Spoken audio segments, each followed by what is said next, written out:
ريا من كتيا باجارك كو دفا تو أكسجيني بكري أو أكسجينا زيادة لباما كو أم هبون ونبون أوي حسناكن لفر دبازاران تفروتن آنكو هر نفسك بتبابك بارا لسر نشتجهن في باجاريا بلندا هي هرمي وكريا كو رجاء أكسجيني بينجيش صديبة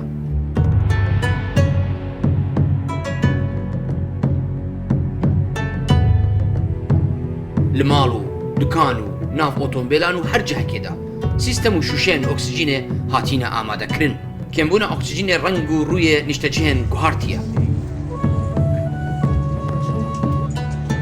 مروفين آرامو بدايخو ورنگ چرموان هنكي تاريبويا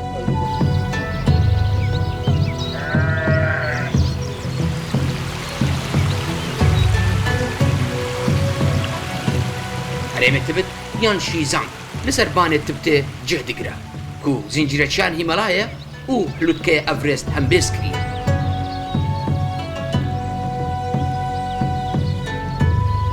جبر بلنداهي هرمه جرا سر دنياي تيغوتن دويمين هرمه هرم مزن آتشينيه كو 2.1 مليون كيلومتران چوار گوشه و دو جاران هندي فرنسايا بفي آواي هر كيلومتركي چوار گوشه تنه دو كس لسرن لفر 3.6 مليون كس دجين جبر باي بهيز و باهوز كم بالافر الاسمان تبتي دفرن خەڵکی ناوچەکە لە کۆندا خۆیان ڕاهێنابوو لەگەڵ کەمی ئۆکسجین بەڵام لەگەڵ پێشکەوتنی تەکنۆلۆژیا ئێستا لەنێو ئۆتۆمبیل و پاس و ماڵ و دام و دزگاکان و لە دوکانەکان ئۆکسجین بە بوتڵ و بە هەموو شێوەیەک دەفرۆشرێ چونکە بەڕاستی ئۆکسجین لێرە زۆر کەمە خەڵک ناچارن زۆر لەسەر خۆ و هێمن بجوڵێنەوە لەبەر کەمی ئۆکسجین ئەماش بە شێوەیەکی ڕاستەوخۆ کەمی ئۆکسجین کاریگەری لەسەر شێوە و ستایلی ژیانی تبتیەکان کردووە.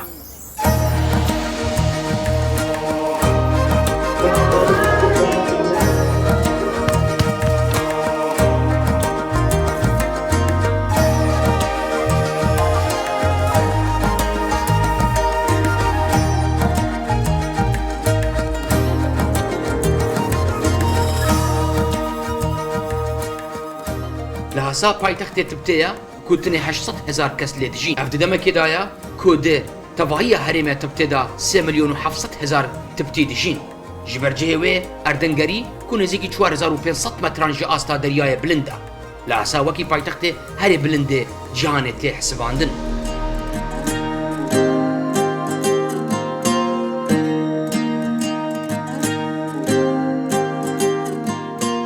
ئەمە شاری لەحسایە بۆواتای شوێنی خودا چونکە بەرزترین پایتەختە لە هەموو جیهان 3,750 متر لە ئاستڕۆی دەریا بەرزە لوتکەی هەلگورد لە هەرێمی کوردستان 3,607 متر بەرزە ئەمەیان 143 متر بەرزترە لە ساڵێکە 300 ڕۆژ خۆرهەتاوە ئەمەنە بەرزە بۆیە ناسناوی شاری خۆرهەتاوی بۆ خۆی مسۆگەر کردووە.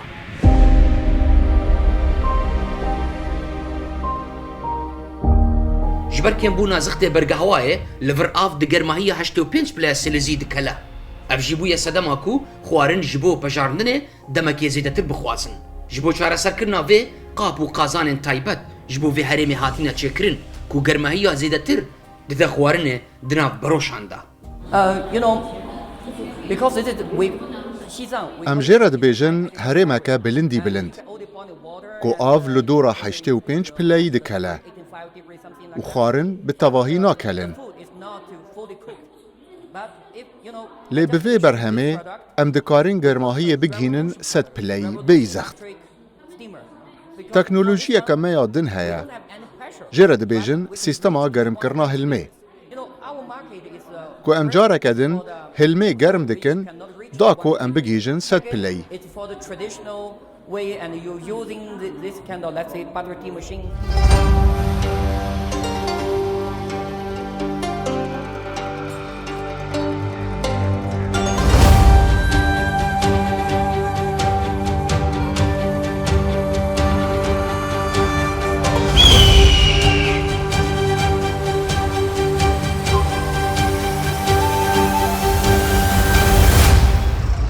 Koşka patala ku ji hezar jûran pêk tit.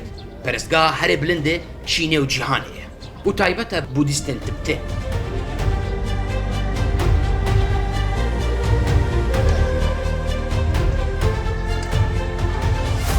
جی 100 سالا هفتیه و دالای لاما لسر کرسیه و قصر رودنا کو وەک سیمبولا بودیزمê tê naskirin. Di sala 1994 da di mîrateya çandiya UNESCOyê dahata tomarkirin. Dalêlamayê çwardemîn di sala 1959 da ji ber pirsgirê navxweyî bi hikûmeta Çînê ra koça Hindistanê kir.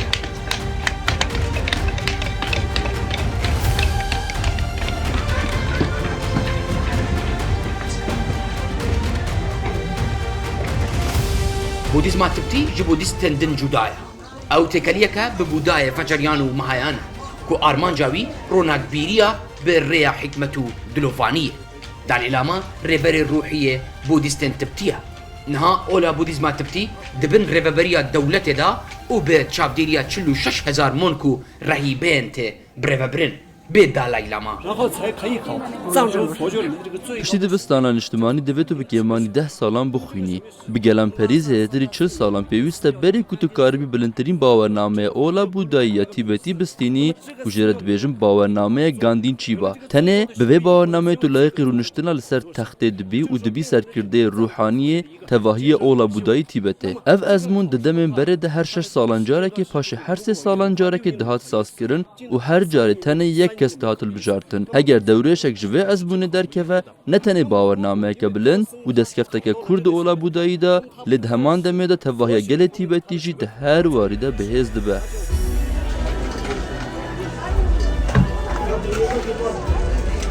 اولا بودیا تبتی پر بخورتی لسر جیان و دبارا خلق هرم دیاره.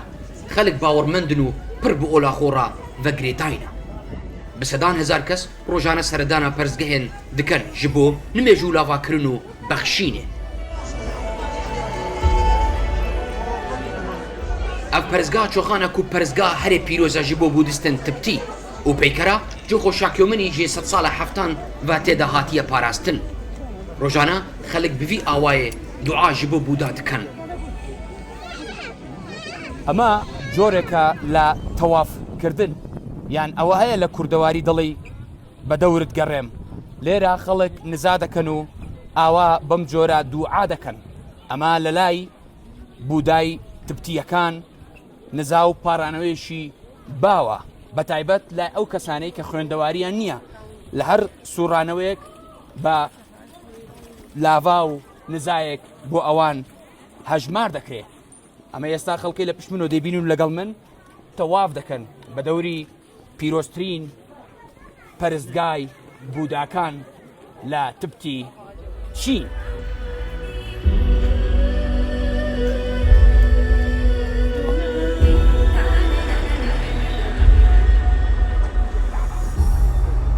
لە تبتێ ئۆڵێن دنجی هەنە کو هەندێکی هەیەن وڵاتێ و هەرێمێنە تنێ 700 خریستیانên کاتۆلیک و 12,000 مسلمان لەڤەر دژین. مۆری و تەزبیەنداری کو لە ستۆیە خۆ دکەن و دەستێن خۆدا دگرن ji بۆ دوعاکردنێ و کێمکردنا فشارەیە. ji bilî geştyarên navxweyî kes nikare bi hasanî û serbixweyî serdana herêmê tibtê bike. Divê berê daxwaznameyê pêşkêş bikin an jî bi şand û komên taybet ku ji aliyê hikûmeta Çînê ve destûrnameyê wan heye serdana vê herêmê bikin.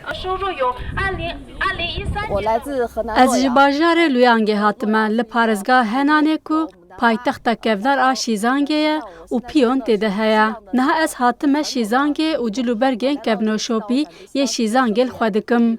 Ez hez dikim ku Tibet bajarekî bedew û taybet e. Bihêviya aştiya cîhanê me û hêvîdarim ku her kes bikare ji êşê dûr bikeve û bi kêfxweşî bijî. Ji ber kêmbûna dehatê li herêmê hikûmet neçare ku 90 sedê lêçûnên hikûmetê herêmê Tibtê dabîn bike. Ev li demekê da ye ku piraniya bajarên Tibtê bi bajarên dinên Çînê ra destexuşkin da ku alîkariyên zêdetir bistînin. Bi salan ez li bajarê Lasaheyê kar dikim. Gelek hevalên min li hene. Karsêzî min henekî baş e. Li van rojan henekî sis bûye. Ez hinê vir bûme. Di her awayî herkes pir bi dostanî bi hev re dijin.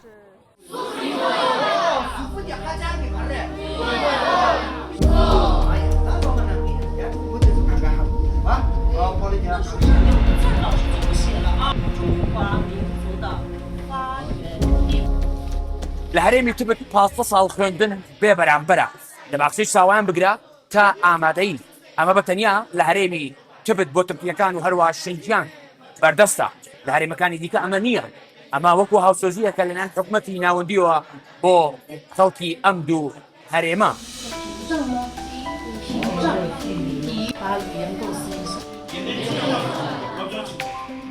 后面的同学也。我在白区中学教授的 دوی هەموو خوێندەکارن سەرەتایی بە زمانی چینی بە تەمامی دەرسان بخوێنن. لەما ئاستەوارگرتنا گشتی بلندە. نەها پرتوکامەیە خوێندنا چینی یا یەکگرتی هەیە کو ڕاوەکردن بەر فرە پێشکەش دکە و خوێندەکار دکارن جێ فێر ببن. لە هەموو قۆناغی خواندنە یەن لە تبتێ خواندن بەلاشە زمانێ فەرمیە هەرێمێ و خواندنێژی زمانێ مەندەرینێ چینیە.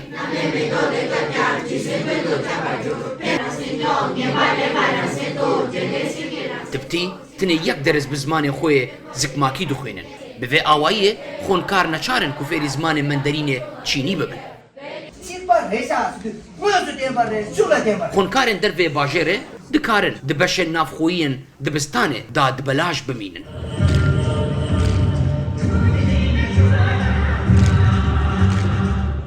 Ji bo zêdekirina hêza kar û jêhatîbûnê hikûmetê Çînê gelek giringiyeka dida sekterê xwandinê nexasma xwandina pîşeyî ku bi awayekî praktîkî dersan distînin.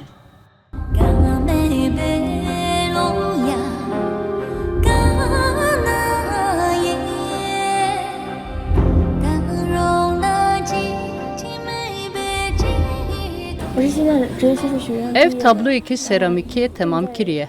Renk tevlevkirî nevan stûriye xêzan hemû li gorî nîgarkeşiya kevneşopî hatiye çêkirin.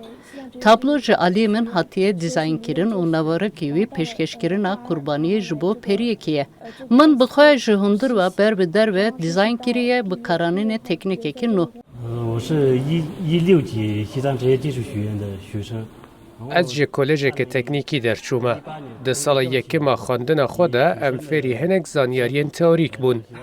Di sala duyem de em hatin vê kompanyayê da ku heta derçûnê pratîkê bikin. Fêrbûna tenkeya kevneşopiya Tibetê teknîkên cuda cuda yên nîgarkêşiyê pir baş e.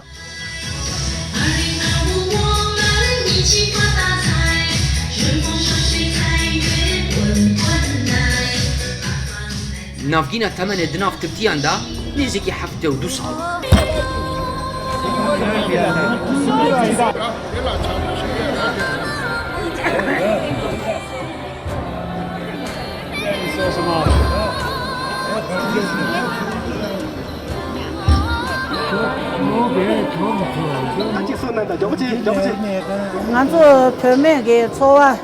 ئەم ژنن خانەنشین niha jiyaneke pir xweş derbas dikin. Dibistaneka me ya bilind heye ku em dikarin wan tiştên ku em dixwazin bi rêya kursan fêr bibin. Bi dilê xwe hilbijêrin. Ji bo me tîbîtiyan tiştek bi navê mehra bi zorê nîne. Lewma em azadin ku em hez bikin û hevalê jiyana xwe hilbijêrin. Ev cilin taybetin tîbîtî ne. Ku nihalo xwe dikim ne pirstûrin çimkî niha bihar e. Eger di dema semayê de cilûbergên pirstûr li xwe bikim, min germ dibe. Rengên cilûbergên Tîbetî li gorî dil û daxwaza kesan têne hilbijartin. Jinên zewicî jî divê pengdiyan bi kemera xwe ve girê bidin.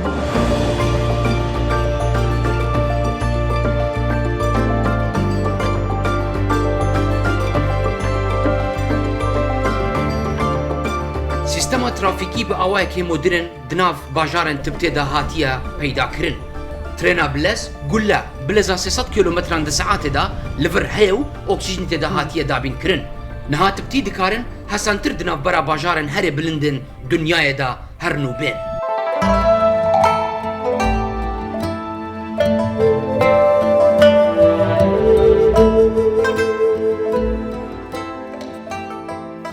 Herêma Tibtê xwedî xwezayekê taybet e ku ava zelal û giyayê kempeyda têde hene. Gelek derman ji giyayên herêmê hatîne çêkirin ku niha jî têne bikaranîn.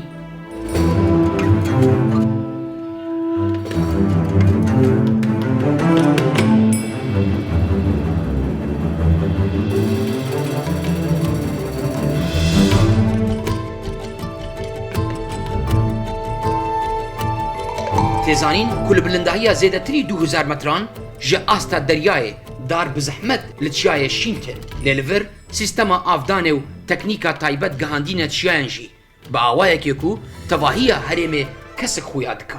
Herwiha ji ber cihgirtina tibtê ya nêzîka hêla Ekwadora erdê dar hesentir şîntên û ji ber ku baran û tîreja rojeya guncay heye. Ev çiyayên nanşaneya berî zêdetirî 10 salan tişitlek li ser vî çiyayî nebû. Piştî 10 salan ev çiya bûye daristan.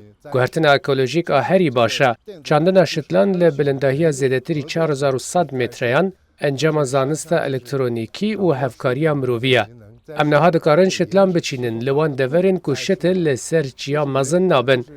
Di nav de kolandina kunan di keviran de ji bo çandina şitlan.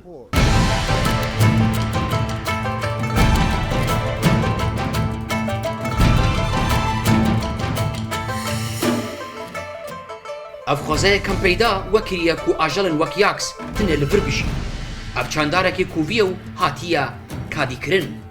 Tibitiyan berê niha jî ji goşt û çerm û şîrê yaksan sûd wergirtiye. Bi vê awayî bûye simbûla vê herêmê û xwarinekê serekiya sifreya tibtiyan jî ye. زێدەتری پێنجی یاکسên min hene. Niha hemû li çêrgehên derdora me ne. Di havînê de em herdem diçin çêrgeha havînê. Li ser lûtkeyên çiyayên nêzî me.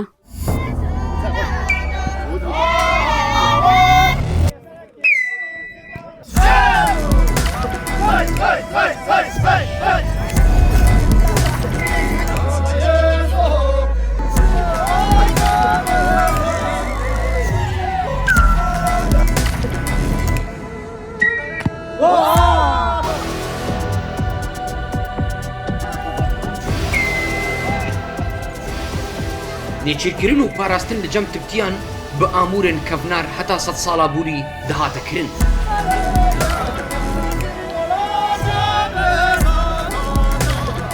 Tîrûkevan beşek ji kevneşopiya wan û niha jî li herêmê wek sîmbol maye.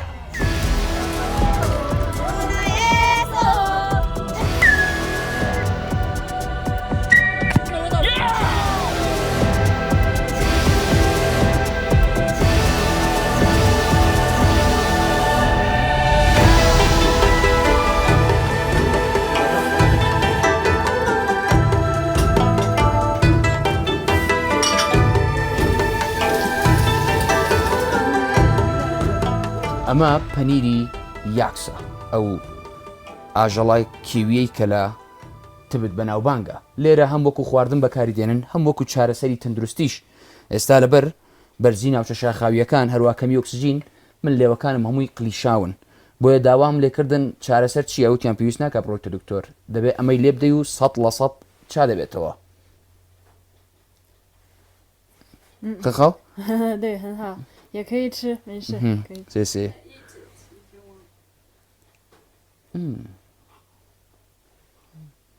谢谢你。谢谢你。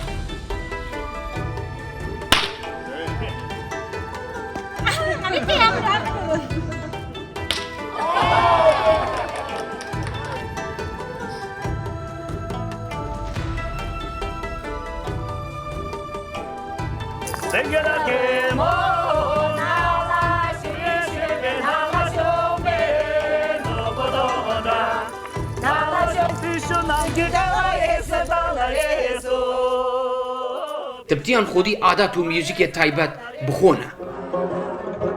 پرانیە ئامورێن ji hestî û çermê ajelan dihatin çêkirin. Ya herê gelemperî sazê şeştala û di dibistan û navendên xwandinê da zarokan bi awayekê xwebexiş tên fêrkirin. Ji ber ku myûzik di merasim û civînên olî da bikar tînin.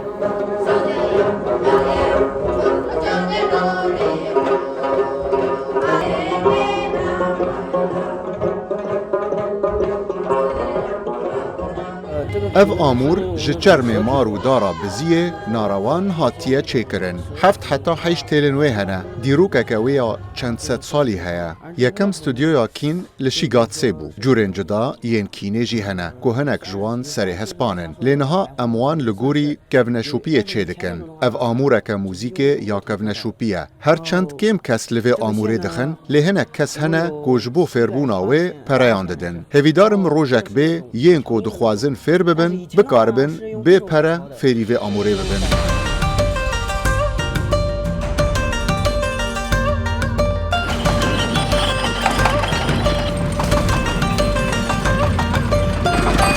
لۆسار ئاهەنگێکی چاندنیە دەمساڵیە کو گوندیان تبتی پشتی دیرونێ لەدار دەخەن وەک سوپاسداریەکە ژێ ئەرد و خوداوەنداڕە ئاهەنگ چاڵاکیان جودا جودا یەن وەکی پێشبڕکێ و سەمایان فلکلۆری لەخۆ دەگرە کو ڕەنگڤەدانە سوپاسداریە ji بۆ بەرهەمێکێ باش و هیڤیەکە ji بۆ بەختەوەریە دە پاشەڕۆژێدا لە جەم تبتیان پڕژنی نینە بەرێو نەهاژی لە هەلبرژاردنە هەڤژینێن خۆدا ئازاد بووینە ئەو جلن کەڤنەشۆپیان تبتی لە خۆ دکەن کۆ ji پورتێ یاکسێ هاتینە چێکردن جنێن ژنان وەکی چۆپە تێناسکردن و کۆ ڕۆپەکێ ئەستورە ژنێن زەوجیژی دەوێت چارۆکێکی ڕەنگین لە پێشیە خۆ گرێ بدەن مەرجان و مور و ئامورێن خەملاندنێ یەن ji داران هاتینە چێکردن پڕ بکارتینن دیلانە تایبەتن سەمایە چام سەمایەکێ زیندیە و ماسک و جلوبەرگێن ڕەنگین لە خۆ دەکەن و بە باوریە ئۆلیە بوودا و فستیڤاڵە بۆدیستان ڕاتێکەلدارە